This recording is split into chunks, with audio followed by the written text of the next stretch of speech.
Alright, I am back with a review of Spyro 2, which I did my first Spyro review almost a month ago, or a little over a month ago, so go check that out. I really appreciate it if you did. But in today's video, we're going over Spyro 2, which is a little bit better than Spyro 1. It is a little bit better, and same with Spyro 3. Spyro 3 gets a little bit better than Spyro 2.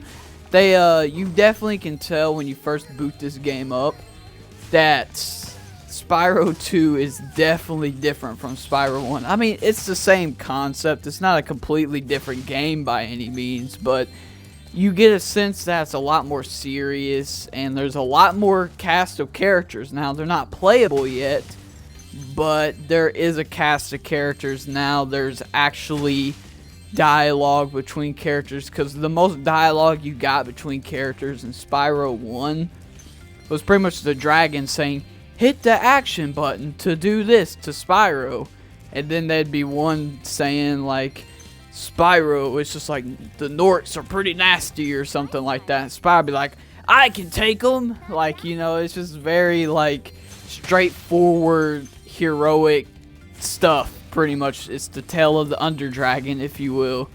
But yeah, I mean, Spyro 2 does incorporate a lot more different themes and all that stuff, and definitely when you play this game, there's a lot more abilities, which I think in Spyro 2, you'll actually see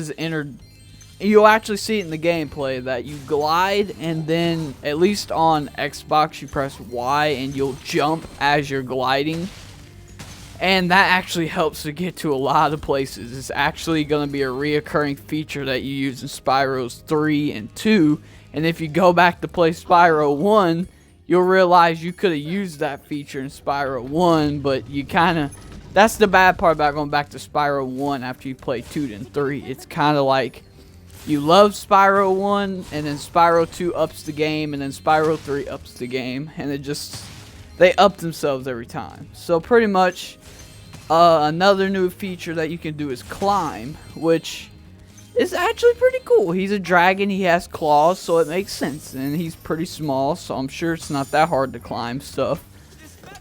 And I'm thinking in Spyro 2 you're able to swim, I think that's when they introduced it. I don't think it was Spyro 3, I think it's Spyro 2, because in the first Spyro game all the water was like purple, and if you went into the water you died, but in this one it's actually water and you can swim and all that.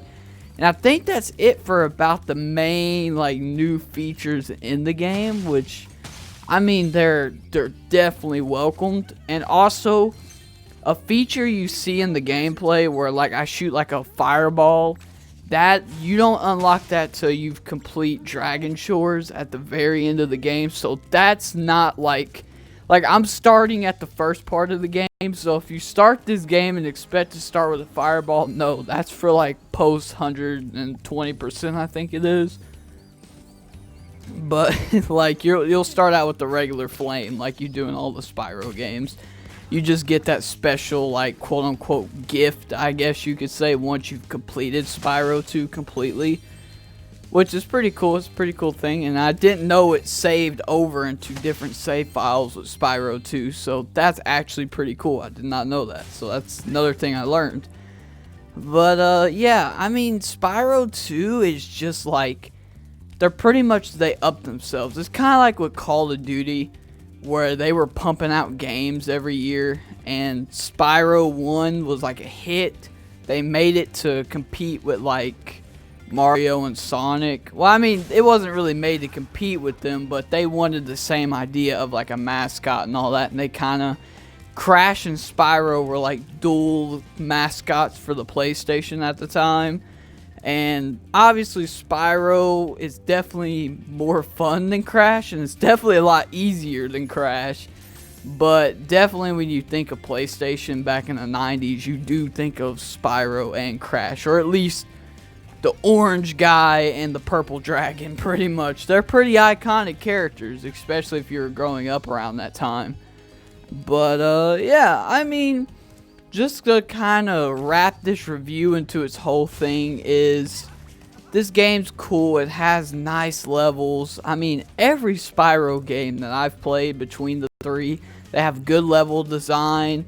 They always have this very, it's very interesting how they do it, because they'll have like the straightforward, you've seen it in the gameplay, where you go straight forward, you talk to that final character in like the surface level of the area where you go, or the other level, and then you go through it, like there's a portal, and then you know you're kind of like done with the main part of the level. Now you have to go find like secret like task you gotta do, which most times it's easy. Usually the hardest part about this game is like a green gem hidden away in a corner in the grass. It kind of blends in with the grass, so you kind of gotta go slow around corners and all that towards the end game, which that's not in every level, obviously, because you got snow levels, lava levels, you have hilly levels, you have plane levels, like, not like plane as in the aircraft, but like as grassy plains. You got swamp levels and different stuff like that. There's different types of levels, and you'll have different experiences in those levels, especially in Spyro 3. They really upped the game with that aspect too, with the different characters. They have their own levels. And that will probably be a more lengthy review, because I won't have just Spyro, but I'll have multiple other characters, which I don't know the actual character count for Spyro 3, but I'll know it all by the time I get around to review it. But anyway, guys, I hope you all enjoyed the video. I really recommend, if you all have never played Spyro, or you have played Spyro, at least try the Reignited trilogy. It's a good, like, for me, I never played the original Spyro games. This was like my first experience, and it's got me hooked on Spyro. So yeah, when I was going back to this game, I'm really missing, like, even though I'd been playing it over the past few months, it's very like entertaining and fun, and it's childlike too and nostalgic, and it's a fun game to play, and I just recommend trying it out for yourself. So I hope you all enjoyed the video. Check out Spyro Reignite Trilogy, and check out the first video on this review series. And I'll catch y'all later.